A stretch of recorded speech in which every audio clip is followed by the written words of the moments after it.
Welcome to this step-by-step application guide for QD Enamel, Technipaint's fast-drying, high-gloss enamel ideal for metal surfaces. Let's get started. To begin, clean the surface thoroughly using a metal degreaser or cleaner to remove any oils, dirt, or residue.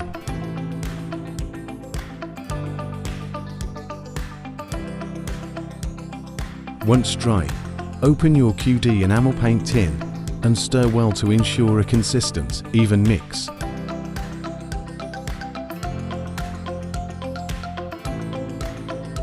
Next, set up your spray gun and fill it with the stirred enamel.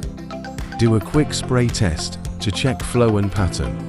When everything's ready, begin spraying the scaffolding structure, using smooth, overlapping strokes for even coverage.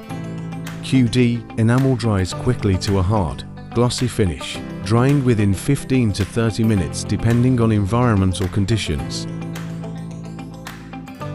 Fun fact: QD stands for quick drying, a key reason it's trusted across industries for time-sensitive projects that still demand a high-quality finish. QD enamel is available in a wide color range, including standard shades, as well as custom-matched colors. For a lasting protection and vibrant color with quick drying performance, choose Technipaint QD Enamel.